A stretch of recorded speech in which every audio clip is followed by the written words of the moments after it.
Moira, huwag kang maingay. Baka marinig ka ni Pepe. Ala! Hindi totoo yung sinasabi mo, nasa ospital si matanda! Hindi totoo yan! Oh, naku. Baka balikan ka ni Pepe dyan. Sige, kakatukin ka, lagot ka. Tumahimik ka dyan!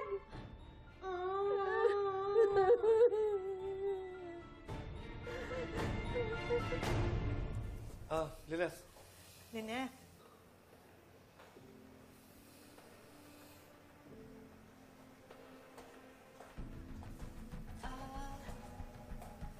Nag-away ba kayong dalawa? Hindi. May pinag-usapan lang kami. Lynette, there's nothing to worry about. Thank you very much for welcoming me kahit na walang pasabi. Ay, maraming salamat.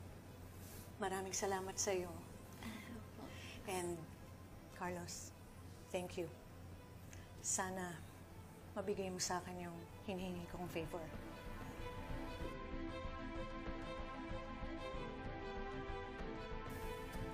Sige. Sakit ko na po kayo sa labas. Thank you.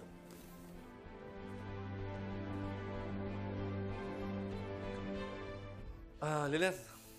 Ako na magliligpit dito. Pahinga ka na, alam ko pagod ka.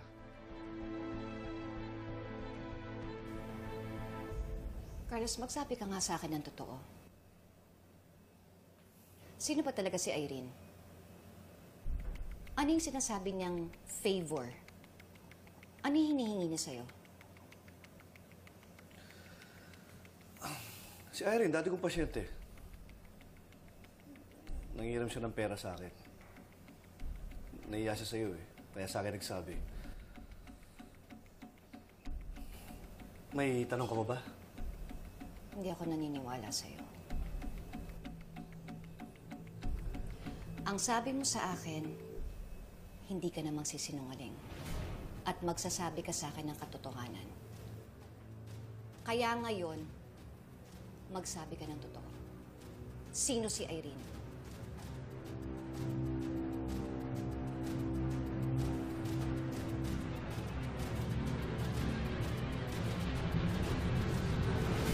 Marami kang atraso sa pamilya ko. Pati father ko, na-comatose dahil sa kagagawan mo. Eh, anong kinalaman ko sa sinapit ni Sir Pepe?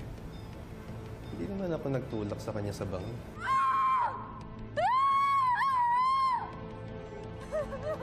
Zoe.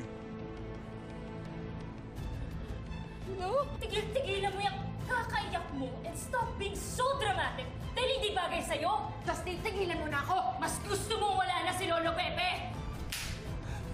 Annalyn, Zoe, ang lolo niyo. Bakit, Papa?